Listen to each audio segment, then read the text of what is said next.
Hello and welcome into this week's edition of the ARCA Series, a rewind show right here on Racing News Now. I'm Garth Allen, and this is the final ARCA Rewind show of the main ARCA schedule for 2022. Hey, Future Garth here. I realized while editing that I neglected to mention here at the beginning that we have a champion interview coming up at the end of the video. If you don't know who the champion is yet, I won't spoil it for you till we get to that part of the video, but yes, stick around till the end as we are talking to the champion. All right, back to past Garth and the race rewind. The season finale, the Shore Lunch 200 at the Toledo Speedway. And first off, I just want to say this was a great season finale. Not that Kansas was ever terrible, but it wasn't great. This was so much better as a season finale. This is what I was looking for when, remember back, was that last year when I did the My Perfect ARCA schedule video and I put Salem as the championship race? I still would like to see Salem as the championship race, although the way things are sounding, I may not be happy with Salem's future as it is. But this is what I was looking for in that, and I'm satisfied with this. I would be very disappointed if Toledo ever changed as a championship race now. There's probably a select few tracks I would be okay with, but for the most part, I'm not going to be happy if we move from Toledo now, because this was great. This was exactly what I was looking for in a championship race. I'm so happy that we've got a good championship race now. This blows Phoenix out of the water. This blows Kansas out of the water. This is what we need for championship races, and I am so happy that we've got this, at least in ARCA now. This is great. Like I said, pretty good race overall. Few interesting things happening in this race. Haven't seen an official lap leader count for this race, although I do know Jesse Love led the most laps in this race. Grant Enfinger spent at least 1 or 2 laps out front. Sammy Smith led some laps. So more or less the usual suspects, outside of Grant Enfinger, who's making his return to ARCA for the first time since 2018, the 2015 ARCA champion. Good to see him back in a joint effort. It was a GMS prepared car, so essentially he was a teammate to Daniel Dye, but it was the 44 car, so it was entered as a Jeff McClure Racing car to help them get higher in the owner points for the end of the season. So a little bit of a joint effort there. Good run all around, though, for Grant Enfinger.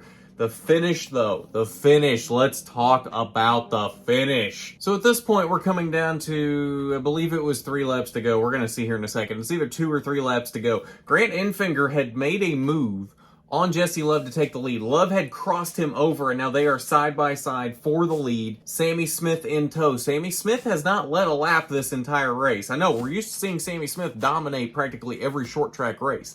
He had not led a lap yet in this race. Jesse Love had dominated this race, but now you've got Grant Enfinger and Sammy Smith in the hunt right at the very end here. So they come down into turn 1 here, and Sammy Smith just sends it. Moves the 20 of Jesse Love up into the 44 of Grant Enfinger to get Sammy Smith by. And Jesse Love was not able to get back to the back bumper of Sammy Smith after that. So then, after the finish of the race, Jesse Love still not happy about this. He said in a post-race interview, this is something that had been building for a while. He'd been moved by the 18 numerous times this season, and he wasn't having it at this point. As we watch Sammy come down to do his celebration, Jesse tries to cut him off here. Sammy's like, no, I'm gonna do my celebration. Jesse's like, no, you're not. So Sammy starts doing his donuts and then decides to just do a burnout in Jesse's face right here, which I thought might have been a little much, maybe a little immature, but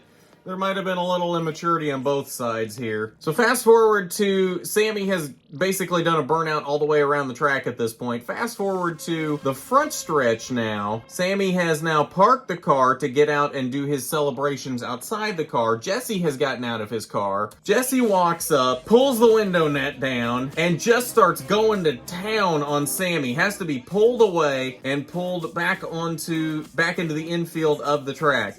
Tempers overflowing at the end of this race. Let's be honest. This is what everyone wants to see out of short track racing. Nobody wants to see anybody get hurt, but that's what short track racing is known for. Tempers flaring, tempers overflowing. Was there a little bit of immaturity, I think, shown from both sides here? Yes. Did Jesse have solid reasoning for being mad at Sammy and going after him? I think there's an argument to be made for that as well. That being said, I'm not going to take sides here. You decide for yourself. Who's right here? Or was there anybody in the right here?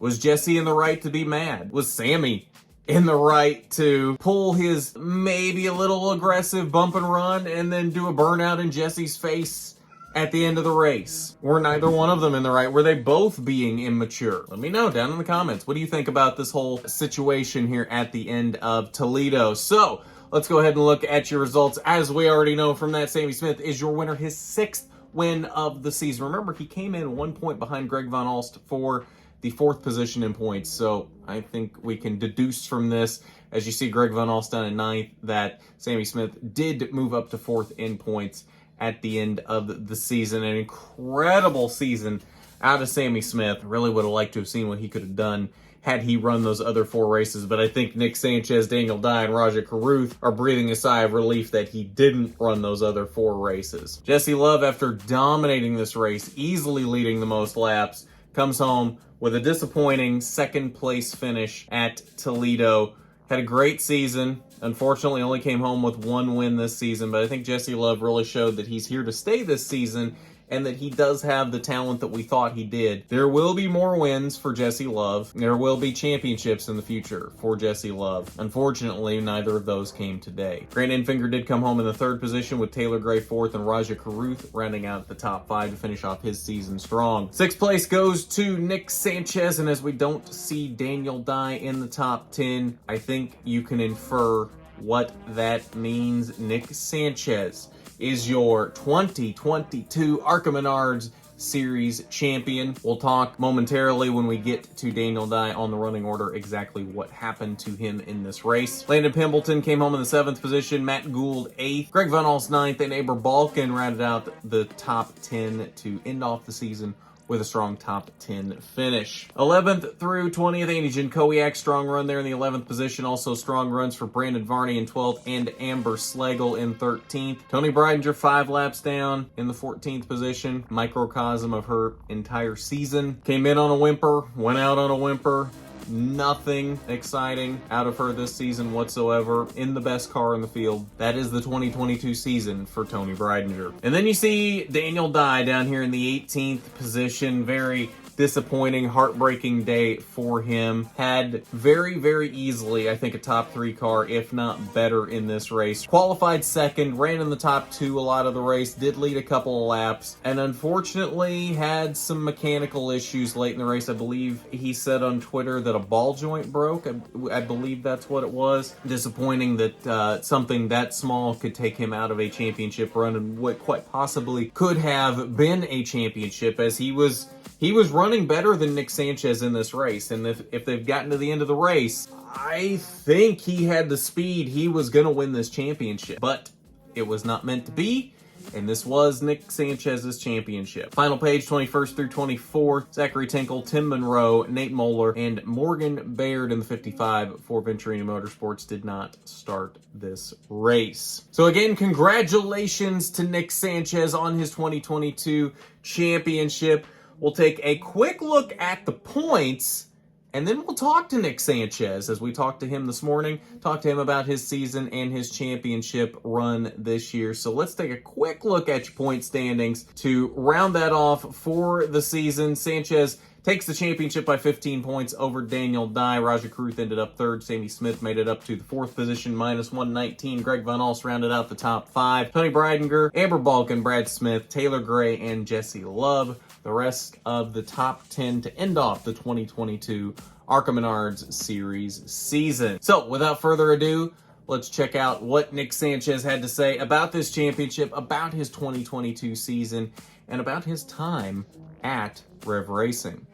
Hello and welcome. If this is your first time here, I'm Garth Allen. This is Racing News Now, and we are joined today by the 2022 ARCA Menard Series champion, Nic Antaya. How's it going today, man? Much doing well.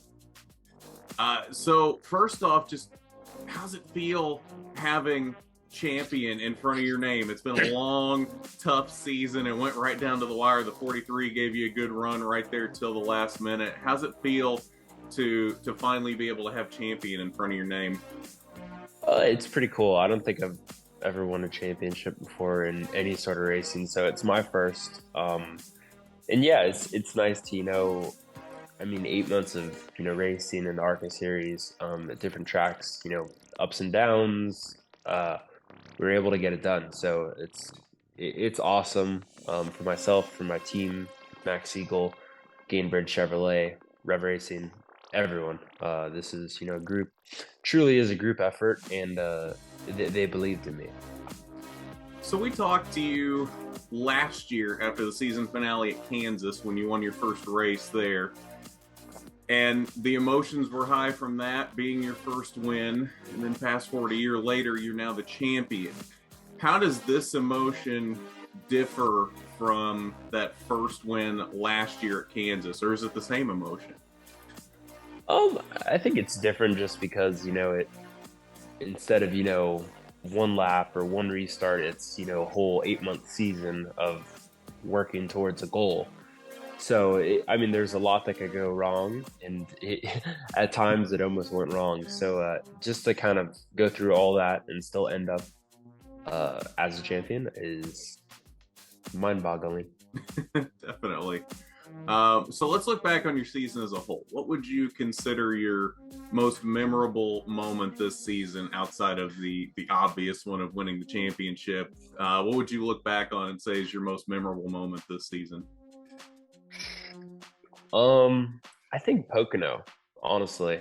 Yeah. Even though I finished second, I feel like that is still one of the only races this year that I do truly believe we had the car to beat. And when you look back at Kansas, Michigan, Dayca, like, we won it.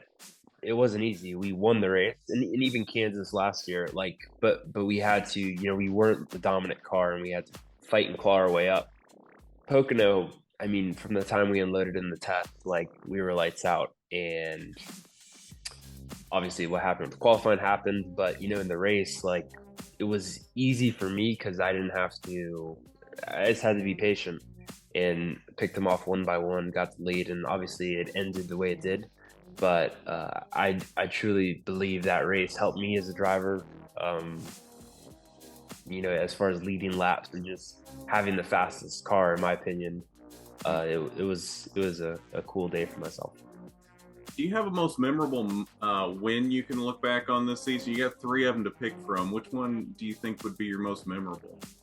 I think Michigan, because it came obviously down to the last lap, but I don't believe we had the fastest car either. And we just, it was a combination of myself and my spotter, just blocking runs and frustrating everyone. So that was fun to get that one. So let's look back on your entire time at Rev Racing. Now, it was said yesterday on the broadcast that this was a special championship for Max Siegel because he kind of sees you as a son, and he's seen you mature over your past 5 years at Rev Racing. When you look back on your time at Rev Racing, obviously we haven't gotten anything confirmed yet for next season, but it does seem likely you're going to be in Xfinity next year. So if this was your last race at Rev Racing, what would you consider to be your most memorable times at Rev Racing? Yeah, like I said on the broadcast, I started racing at Rev in 2017, and like my first ever big car race was with them. I raced the Summer Shootout and Legend cars in 2017 with them, and then made my first late model start in March of 2018, and ran late models, Canon East, ARCA East, and obviously ARCA with Rev. And I mean, I would honestly say my most memorable time was my first late model win in 2019 at Myrtle Beach. Like, pretty much every win I've had has come with Rev Racing in some sort of way, whether it be ARCA, late models, legend cars. So, um, I mean, I've been there for 5 years and pretty much the only team I've raced with. So it's been an awesome journey with them, and it's still going to continue. That's the exciting part. And you've had an interesting path to getting here, going through the Drive for Diversity program and everything that you've gone to get to this point.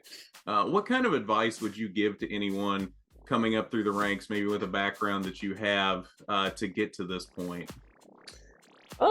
I mean, growing up, I kind of started late, at the age of 12, which it is pretty late for a driver, especially in karting. So like most of the kids I was racing against, like they've been doing it for 6, 7 years, and I'm learning how to pass and learning all these things. So at first it was a very steep learning curve. I didn't really have time to develop, and even in karting, like I just kind of went racing and I had to figure it out. So it was a lot of like, teaching myself. I've had great people around me that, help develop myself as a driver, but really just truly don't give up, because like as I progressed up, 15, 16, 17, I started to get what the kids that I was racing with at 12 had. So it was by no means easy, but it was a long process, so you just can't give up. Definitely. All right. Well, I think that's all I got for you this morning, Nick. So, congratulations on the championship. Well deserved. And good luck in your next couple Xfinity races at Vegas and Homestead. Awesome. Thank you. As always, we want to thank Nick for coming on and chatting with us. Always a pleasure to talk to him. And we want to wish him the best, not only in his next 2 starts in the Xfinity Series, but his future as well. He seems to have a very bright future in front of him, and we look forward to seeing what that future entails for him. But I believe that's going to do it for us on this ARCA Menard Series Rewind show. 2 more coming up this season for the West Series. Bullring at Las Vegas and their season finale at Phoenix on November 4th. Vegas coming up this weekend on, was it Friday? I think it's Friday night, 11:30 p.m. Eastern Start Time. Another extremely late one for us East Coast folks. So I don't blame you if you're not going to stay up for it, but we will have you covered on that one. I'm not sure yet whether that's going to be a 1-minute rewind show or a full rewind show. It depends what my schedule looks like later this week for the day job. I haven't looked at it those days specifically. I think I should have enough time for a full rewind show, but I'm not going to promise that because I'm not 100% sure on that just yet. I need to look at my schedule and figure that out exactly. So one or the other. We'll either have a full 1 or a 1-minute rewind show, but there will be coverage for Vegas. I promise you that. That's going to just about do it for us on here. So we will see you on, I guess, on Sunday. It probably would be Sunday for everyone, even if it's a 1-minute rewind show for Vegas. So we'll see you on Sunday for that, or this week if there's any news that comes out that we need to do some coverage on. We'll see you later this week. So at that, I'm Garth Allen for Racing News Now.